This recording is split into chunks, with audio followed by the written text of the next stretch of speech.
Okay, so these are the ring splints on this hand. I don't have them all on this hand.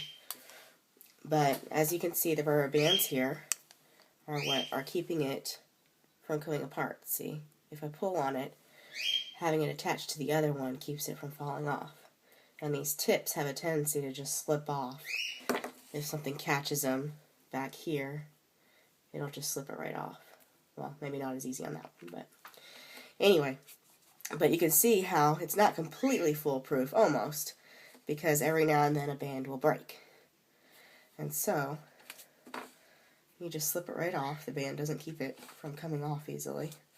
And then rip the band off, and you have them separate again. Now, what I did originally, before I got these nifty little hands, was to get a piece of paper like this, and then draw a chart on it with a square, kind of representing each hand. And then this is my left hand, the left pinky. So I put LP, and then you have the DIP and the PIP rings. The distal is the smaller one, and so I put DIP, PIP, and then I'd stick the ring on the box where it belonged. And that way, after I got them all off and everything written in, just by looking at it, I can tell exactly what ring goes where. And then also, when you look inside your ring, it has the measurements here and here for each side of the ring. And so I would write down the measurement for each ring.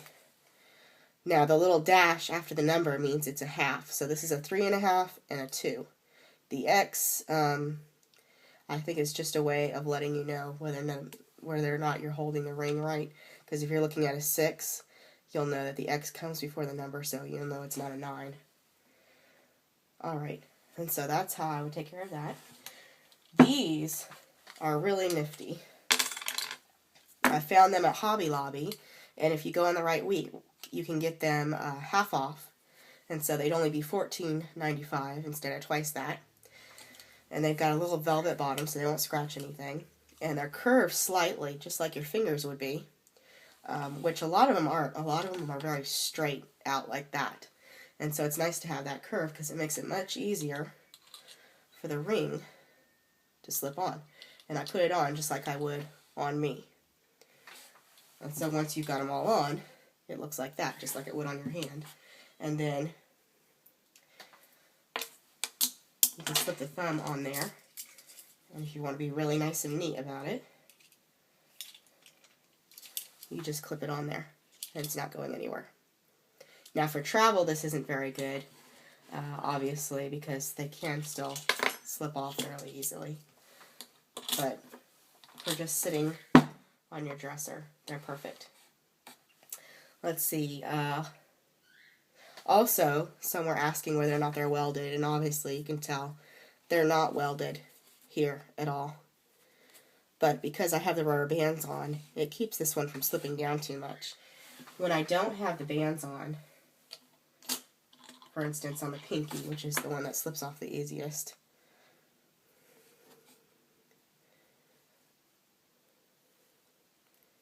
you see they take a little bit to get on.